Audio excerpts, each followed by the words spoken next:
Hi everyone, I'm Bria and welcome back to my channel, Tales of Tales. So today we're just gonna do a little casual sit down video and talk about the books that I wanna get to before the end of the year. I have about 10 books I need to read to get to my Goodreads goal. I don't have a big Goodreads goal because I'm just not a quick reader, right? But I am determined. I am determined to read 10 books so that I can finish my Goodreads goal. Okay, so I'm just gonna quickly walk through the ones that I want to get to and I'll just break them out by genre. So the first genre is fantasy. So the first book I want to read is Wings of Ebony by J.L. So this follows a girl who finds out that she's like half god, half human, and there is like a plague or like an evil that is ravaging her hometown and is causing kids to like get into this unnecessary crime and in this unnecessary trouble. So she takes it upon herself to essentially try to save them. Next up is Legendborn by Tracy Deonn. I've heard so many good things about this. I'm sure it's going to be on a lot of people's favorites of the year. So I also want to maybe be a part of that crew. So what I know about this book is that it follows a girl who has like some magical abilities and that there is a secret society on her college campus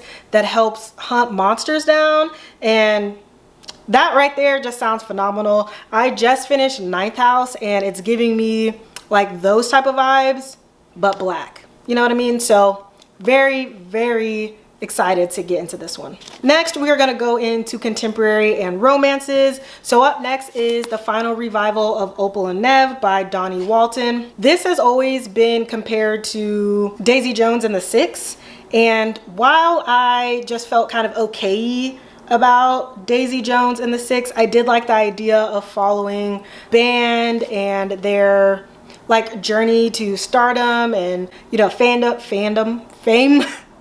their journey to fame. So what I'm hoping that this book does is kind of do what Daisy Jones and the Six did, but like with more interesting characters. And so next is like specifically romance. And first up we have Blackout that has authors Danielle Clayton, Tiffany D. Jackson, Nick Stone, Angie Thomas, Ashley Woodfolk, and Nicola Yoon. And I've read from a bunch of these authors already before, so definitely super excited to get into this. I know all of the different stories kind of follow people falling in love during this blackout that happens in a city, and I'm just like all about, you know, black people finding love, so count me in. Speaking of black people finding love, the next book that I want to read is Act Your Age, Eve Brown by Talia Hibbert. So I've read the other two books in this series and absolutely phenomenal. Loved both of them. The smut is great. The actual romance part of it to me is great. I just really like reading books with black, you know, female main characters because I can see myself in these situations, and that's always just a great thing when you're able to see yourself in a book and represented in a way that is not always dealing with like slavery and a struggle and all of that kind of stuff. So definitely excited to get this, you know, read and finish out the entire, you know, Brown sister trilogy. And one more book focusing on black love is 7 Days in June by Tia Williams. So I don't really know too much about this book other than everybody who I know has read it has loved it.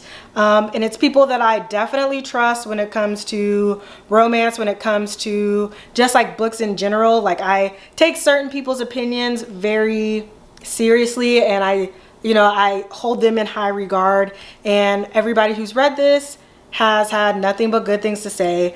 What I've gathered, the book is about two people who have met previously. They shared a night together many years ago. And they're both in like the literary circuit, and they just happen to run into each other one night, and then they spend 7 days falling in love essentially. So I don't want to read too much of like the plot because I really just like kind of want to go into this one blind and, you know, just get all the feels out of it, hopefully. You know, I'm not sure if this is going to be like super lovey-dovey, if there is going to be some like traumas exposed, like whatever, but either way, I'm definitely excited to get to this one. The next category I have is mysteries. Up first is The Burning Girls by CJ Tudor. I've read one other CJ Tudor book, which was The Chalk Man. I know that there has been a book in between The Chalk Man and this, but I just like haven't read it. But I really did enjoy The Chalk Man. So when I saw that CJ Tudor was coming out with a new book, I decided to pick it up.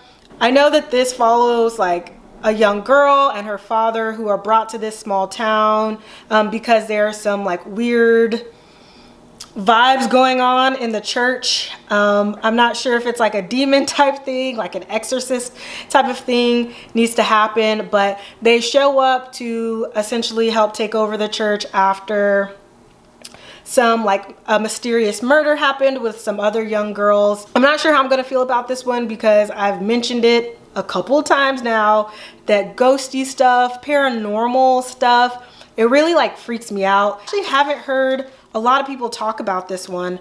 I know a couple people here on BookTube who have read some CJ Tudor books, but I haven't seen anybody talk about this one and pick it up. So interested to get into it. Then up next, this book is one that I have seen a lot of people talk about, and that is The Guest List by Lucy Foley. So I know that this essentially is like a murder mystery.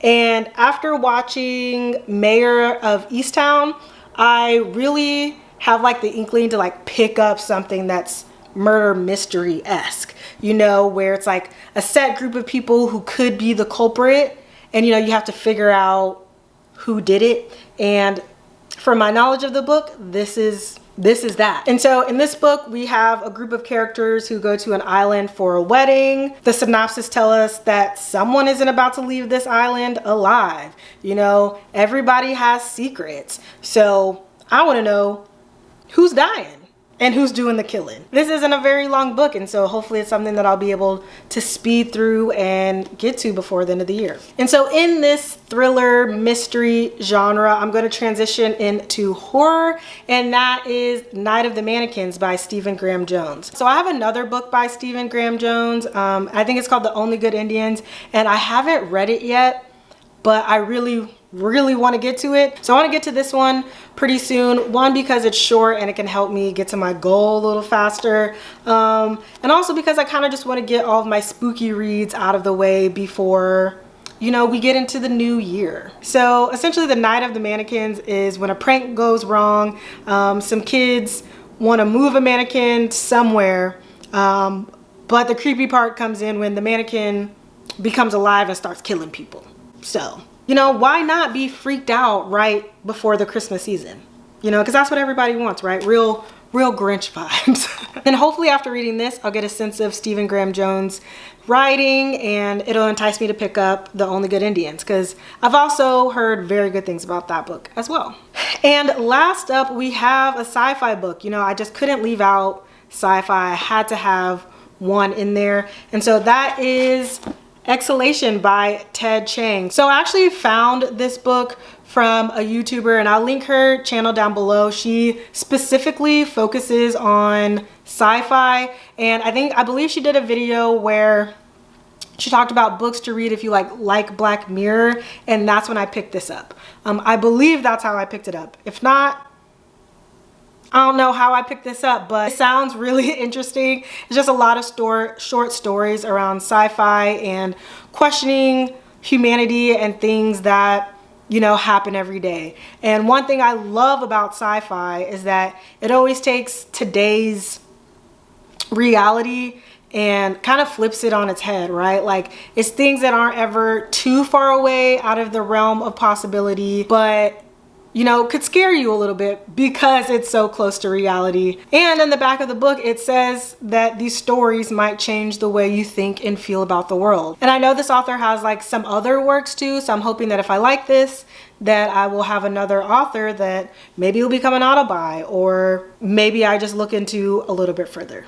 Who knows? So those are 10 books that I'm hoping to get to by the end of the year. I'm also a mood reader, so who knows in what order these are going to get picked up. Who knows if I might find something else on my shelves that just like calls to me during that time. But you know, I've been in a really good reading mood lately. I feel like I have been going through books a little faster than the rest of the year. And I'll also say that I haven't had a fantastic reading year. Not because of like the quantity of books that I've been reading, but also just like my enjoyment of the books. And I'm not sure if that's because of just like the year that I've had, or it's just because I just haven't been picking up books that I've been super excited about. And don't get me wrong, there definitely have been books that I have really enjoyed, but I'm just trying to think of books that I've like rated 5 stars, and there hasn't been many of them this year. So I'm hoping that there are at least a couple of 5 stars in these books that I just mentioned. But yeah, let me know down below what books you're hoping to get to before the end of the year. Let me know what are the best books you've read so far this year. Maybe I'll pick a couple of those up. As always, my little tater tots, if you've made it to the end of this video, you're my favorite. Okay, and don't let anybody tell you different. You're my favorite. And I hope you have a good day. Bye.